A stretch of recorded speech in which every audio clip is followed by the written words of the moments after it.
Vous écoutez Alexandre Dubé. Il analyse l'actualité. Il sépare les faits des rumeurs. Il n'a qu'une seule parole, celle que vous entendez. Alexandre Dubé. Le journal nous apprend que les coûts du projet de tramway à Québec ont explosé. Bon, initialement, c'était de 4 milliards. Maintenant, le projet est évalué à plus de 12 milliards de dollars. Pour vous donner une idée, là, c'est plus que les coûts du nouveau pont Samuel de Champlain à Montréal. Robert Poitier est ancien ministre des Transports. Bonjour, M. Poitier. Hey, bon matin à vous. Êtes-vous surpris de l'ampleur de cette hausse-là? Pas tant. Honnêtement, je suis obligé de vous dire parce que je vis à Québec. Maintenant, je me suis pris un pied à terre dans la région de Mascouche. Pour être honnête, j'ai suivi un peu le débat. Je vais appeler ça le débat à Québec. Mais lorsqu'on parle de coûts, quand on hypothèse des choses puis on les a pas évaluées exactement, puis qu'on veut vendre un produit, qui est le cas du maire, parce qu'il vend ce produit-là, non seulement il y croit, mais il le vend, sans avoir l'ensemble des informations, ben quand on arrive avec des résultats comme ceux-là qui sont un peu plus près de la réalité, parce qu'il faut le dire aux citoyens comment ça coûte, il faut être capable de prendre des décisions éclairées. Donc, est-ce que je suis surpris? Je pense que ce dossier-là a mal parti, disons ça comme ça, pour un paquet de bonnes ou mauvaises raisons. Mais aujourd'hui, je pense que le maire va devoir, je vous dirais, peut-être délasser un peu ses souliers de course parce que il est assez agressif dans ce dossier-là et il se bat avec le gouvernement, ce qui est une grave erreur en ce qui me concerne. Bruno Marchand tient mordicus à ça. Il a dit on va le faire, le tramway, j'ai un plan A, plan B, plan C. Mais est-ce que le projet est viable à 12-13 milliards, M. Poitier? Ben absolument pas. Absolument pas. Il n'est pas viable. Et la deuxième chose qui est vraiment importante, qui aurait dû être la première, quels sont les besoins réels, puis quels problèmes on va régler. Comment on va améliorer le transport collectif dans la région de Québec. Et moi, je suis pour le transport collectif. J'ai été un élément important dans la réalisation du REM. Là. J'ai co-signé le projet de loi pour permettre à la Caisse de dépôt avec Carlos Létard de changer la loi pour permettre de le faire. Donc, ne pensez pas que je suis un gars d'automobile qu'un gars d'automobile. Là, il est encore en panne, M. Poitier. Le REM, il est encore en panne. Oui, mais ça, quand notre métro a commencé aussi à Montréal il y a plusieurs années, je pense qu'il y a des ajustements, mais il reste pareil que l'infrastructure est fabuleuse, puis elle va être utile pour les citoyens. Maintenant, quand elle n'est pas fiable, je suis d'accord avec vous. Mais à Québec, quand le maire a été élu, il était heureux. Et là, tout d'un coup, puis en politique, j'en ai côtoyé des collègues, puis même moi, pendant une période où là, vous êtes élu, vous êtes content, vous avez une force pour être capable de changer ou faire avancer les choses, puis à un moment donné, vous avez de l'assurance. Mais à un moment donné, vous avez de la surassurance. Et c'est exactement ce que le maire Marchand a actuellement.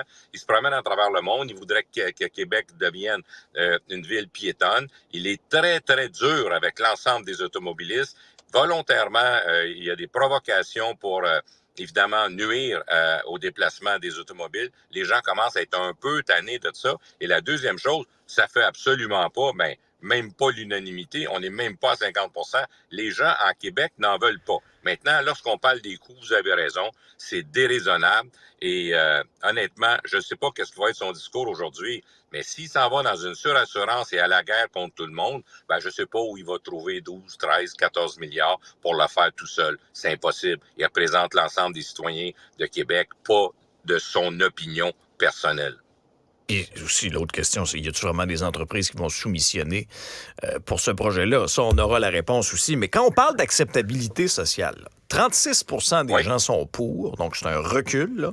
54 des gens sont contre et 10 des indécis. Refaisons ce sondage-là aujourd'hui, là, M. Poitier. Je pense pas, moi, que ce sont les chiffres qu'on va avoir. Avec des coûts de 12-13 milliards, là. Non, mais c'est là que les politiciens, puis je vise M. Marchand directement parce que c'est lui le maire, il a été élu, on l'a félicité, il est dans le travail. Maintenant, il faut qu'il travaille pour l'ensemble de ses citoyens. Moi, je me souviens quand j'étais en politique, à un moment donné, il y a un collègue qui m'avait dit « Ah, mais dans cette région-là, on n'a pas beaucoup de votes. » J'ai dit « Moi, je m'en fous, parce qu'une fois qu'on est élu, il faut travailler pour tout le monde. » là. Alors, si le maire, il avait cet objectif-là, et ses citoyens qui ont voté pour lui et ceux qui n'ont pas voté pour lui, mais qui payent des taxes et qui sont des citoyens de Québec, disent non, ben, il va falloir qu'ils écoutent. Mais là, il ne fait que s'écouter lui-même.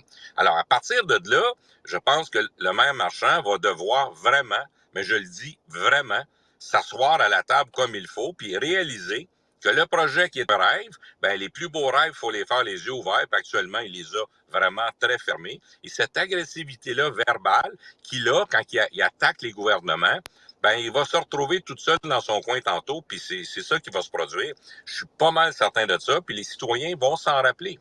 Mais M. Poitier, rapportons-nous, là, lorsque vous étiez ministre des Transports, là, vous êtes assis à votre bureau, vous recevez des documents comme ça, augmentation de coûts de 12, 13 milliards.